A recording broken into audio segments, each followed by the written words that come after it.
ఉన్న బంగారాన్ని విడిపించి ఆ రోజు ఆన్లైన్ రేటుకే మేము కొంటాం. Sharma gold company. నమస్కారం, సుమన్ టీవీకి స్వాగతం.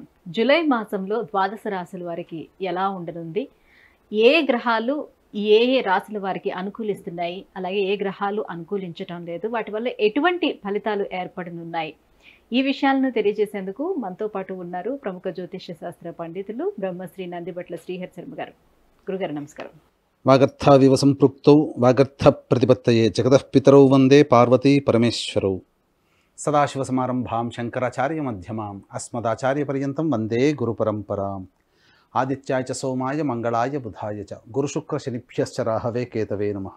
గురుగారు, తులారాశి వారికి ప్రథమార్థం ఎలా ఉంది, ద్వితీయార్థం ఎలా ఉంది, ఏ గ్రహాలు వీళ్ళకి అనుకూలిస్తున్నాయి ఈ జూలై మాసంలో? జూలై మాసంలో తులారాశి వారికి గ్రహ సంచారం ఏ విధంగా ఉందో తెలుసుకుందాం. ముఖ్యంగా తులారాశి వారికి 12వ కేతువు, 6వ రాహువు, 12వ తారీఖు వరకు కూడా కుజుడు సప్తమ స్థానంలో, 12వ తారీఖు నుంచి అష్టమ స్థానంలో గురువుతో కలిసి కుజ సంచారం. ఇక రవి 16వ తారీఖు వరకు మిథునం, తర్వాత 17 నుంచి కర్కాటక రాశికి, అలాగే బుధుడు 19వ తారీఖు నుంచి కర్కాటక రాశిలో, అలాగే శుక్రుడు 6వ తారీఖు నుంచి కర్కాటక రాశిలో సంచారం. వెరసి చూసినట్లయితే తులారాశి వారికి శని వక్రీకరించినటువంటి స్థితితో కుంభరాశిలో సంచారం జరుగుతుంది. వెరసి చూసినట్లయితే గ్రహాల యొక్క ప్రభావము అనుకూలము ప్రతికూలము ఉన్నటువంటి కారణం చేత కొన్ని రోజులు ఆశాజనకంగా, మరికొన్ని రోజులు నిరాశాజనకంగా సాగుతాయని చెప్పవచ్చు. అయితే ప్రధానంగా 12వ తారీఖు నుంచి ధనకారకుడు మరియు సప్తమాధిపతి అయినటువంటి కుజుడు అష్టమ స్థానంలో సంచారం చేస్తున్నటువంటి కారణం ప్రధానంగా ఈ యొక్క 12వ తారీఖు నుంచి ఆరోగ్యం పట్ల శ్రద్ధ వహించాల్సినటువంటి పరిస్థితి. ప్రయాణాలు చేసేటప్పుడు జాగ్రత్తలు పాటించండి. అనవసరమైనటువంటి వృధా ప్రయాణాలు చేయకుండా ఉండడమే మేలని గమనించాలి. ముఖ్యంగా ఆరోగ్యం పట్ల శ్రద్ధ వహించాలి. అజీర్ణ వ్యాధితో బాధపడే అవకాశాలు 12వ తారీఖు తర్వాత ఎక్కువగా ఉన్నాయి. అసిడిటీ కానీ, అజీర్ణము కానీ, ఇండైజేషన్ కానీ, ఇలాంటి ఇబ్బందులు అనేటువంటివి జరుగుతాయి. ఇక ప్రధానంగా చూసుకున్నట్లయితే వ్యయ కేతు యొక్క ప్రభావం, ప్రయత్నాల్లో కొన్ని ఆటంకాలు ఉన్నప్పటికీ మొక్కవోని ధైర్యంతో షష్టమ రాహు యొక్క ప్రభావం చేత అన్నీ కూడాను సానుకూలంగా చేసుకుంటారని చెప్పవచ్చు. అయితే ఇక ప్రధానంగా చూసుకున్నట్లయితే ఏ ఏ రోజుల్లో అనుకూలంగా ఉంటుంది, ధనప్రాప్తి అధికంగా ఉంటుంది, ఏ ఏ రోజులలో ప్రతికూలతలు ఉంటాయి, ఏ రోజుల్లో ధన వ్యయం అధికంగా ఉంటుంది, ఎటువంటి రోజుల్లో మనం కొన్ని నిర్ణయాలు తీసుకోకుండా ఉండడమే మంచిది, ఏ రోజుల్లో మంచి నిర్ణయాలు తీసుకుంటే బాగుంటుందనే విషయాన్ని కనుక చూసుకున్నట్లయితే ప్రధానంగా అనుకూలమైనటువంటి రోజులుగా చెప్పబడేటువంటిది 15వ తారీఖు, 16వ తారీఖు. ఈ యొక్క తారీఖులలో మీరు ఆనందంగా ఉత్సాహంగా మీ యొక్క పనులన్నీ కూడా పూర్తి చేసుకుంటారు.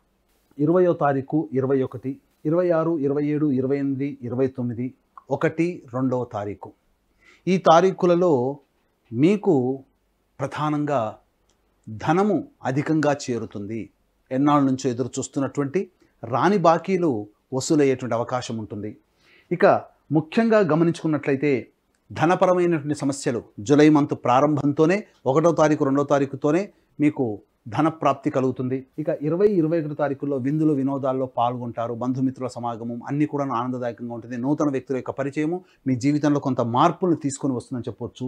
26, 27, 28, 29 తారీఖుల్లో మీరు చక్కటి ఆనందకరమైనటువంటి జీవితాన్ని పొందుతారంటే ధనమిదం మూలం జగత్. కాబట్టి ధనము చేతికి అందుతుంది, రాని బాకీలు వసూలవుతాయి.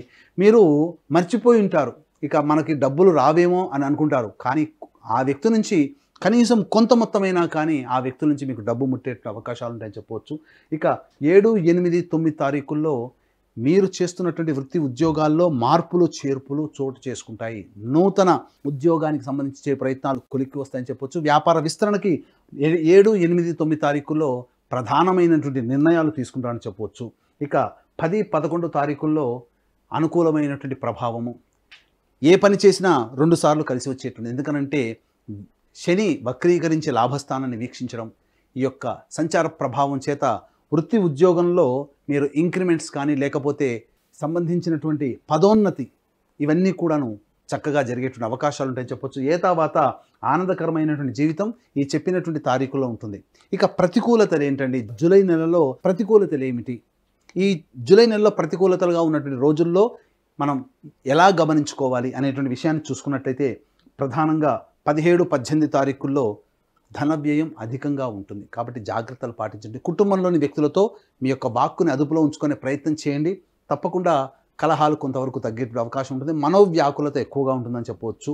ఇక గమనించుకున్నట్లయితే 3, 4, 30, 31 తారీఖుల్లో, అలాగే 12, 13, 14 తారీఖుల్లో ధన వ్యయం అధికంగా ఉంటుంది.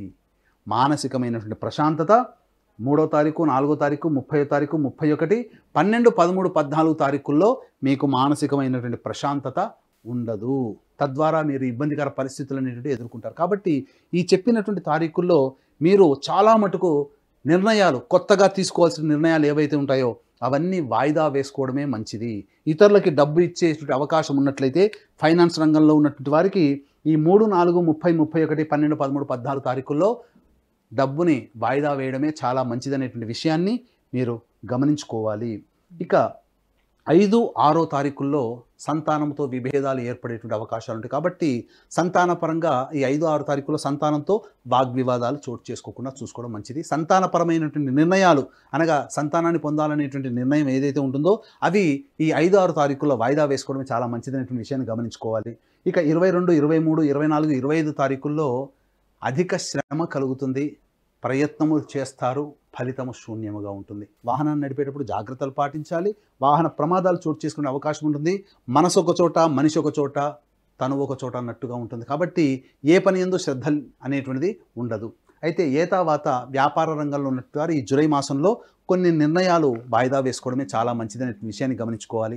ఎఫ్ఎంసీజీ రంగంలో ఉన్నటువంటి వారు, జ్యువెలరీ రంగంలో ఉన్నటువంటి వారు, విద్యా సంస్థల్లో ఉన్నటువంటి వారికి కొంత నిరాశాజనకమైనటువంటి ఫలితాలు తప్పవు అనేటువంటి విషయాన్ని గమనించుకోవాలి. ఇక గమనించుకున్నట్లయితే ఈ యొక్క తులారాశి వారికి సంబంధించి వివాహ ప్రయత్నాలన్నీ కూడా కొలిక్కి వస్తాయి.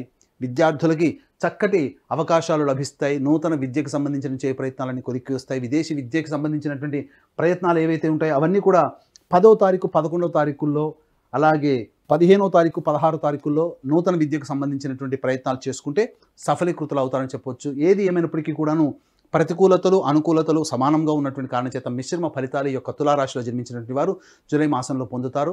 ఎవరికైనా కానీ దైవానుగ్రహం తప్పనిసరి. చేసేటువంటి ప్రయత్నంలో దైవానుగ్రహం తోడైతే తప్పకుండా అన్ని రంగాలలో విజయాన్ని పొందుతారు. కష్టము అనేటువంటిది తగ్గుతుంది. ఇష్టముతో అన్ని పనులు చేసుకుంటారని చెప్పవచ్చు. కాబట్టి దీన్ని దృష్టిలో ఉంచుకొని ఈ నెల 21వ తారీఖు రోజున గురు పౌర్ణమి సందర్భంగా దక్షిణ కైలాసంగా పిలువబడే శ్రీకాళహస్తి క్షేత్రములో విద్యార్థుల కోసం సరస్వతి దక్షిణామూర్తి హోమాలు, అలాగే వివాహము, ఉద్యోగము, అనారోగ్య సమస్యల నివారణకు సంబంధించి 18 రకాల హోమాదులు, వృషభ, మిథున, కర్కాటక, సింహతుల, వృశ్చిక, మకర, కుంభమీన రాశుల్లో జన్మించినటువంటి వారికి శనిదోష పరిహారార్థమై శనిదోష అనగా శనీశ్వర అఘోర పాశుపత మంత్ర హోమాలు, అలాగే ప్రత్యేకంగా చూసుకున్నట్లయితే రాహుకేతుల యొక్క పూజలు ఈ యొక్క క్షేత్రంలో కాబట్టి రాహుకేతు పూజలు చేయించడం జరుగుతుంది. కేవలం 1500 రూపాయల రుసుముతో ఈ యొక్క కార్యక్రమాలు మీ గోత్రనామాలతో చేయించడం జరుగుతుంది. అలాగే సంవత్సరం పొడుగుతా 12 నెలల పాటు మీ యొక్క గోత్రనామాలతో చేయించుకోదలిస్తే ఆ యొక్క విధానం కూడా మీరు సంవత్సరం మొత్తం కూడా ఈ యొక్క కార్యక్రమంలో నమోదు చేసుకోవచ్చు. ఇక విశేషించి ఈ యొక్క గురు పౌర్ణమి సందర్భంగా చేసేటువంటివి అతి కొద్ది మందికి మాత్రమే అవకాశం ఉంది. కాబట్టి అవకాశం ఉన్నవాళ్ళు కార్యక్రమ తదనంతరం కాంటాక్ట్ చేసి పూర్తి వివరాలు తెలుసుకోవచ్చు. గురుగారు, గ్రహాల అనుగ్రహానికి తులారాశి వారు ఎటువంటి పరిహారాలను పాటించాలి?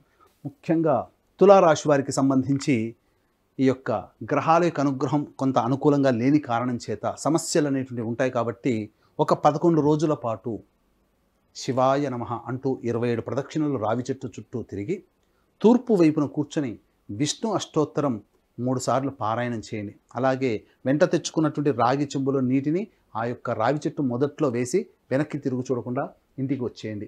ఇక ప్రతిరోజు కూడాను దత్త అష్టకం, కాలభైరవ అష్టకం రోజుకి 3 సార్లు పారాయణం చేస్తున్నట్టయితే తప్పకుండా మీ యొక్క తులారాశిలో జన్మించినటువంటి వారికి మంచి ఫలితాలు పొందుతారు. కష్టాలు, ఇబ్బందులు, సమస్యలు ఇవన్నీ తగ్గుముఖం పడతాయి.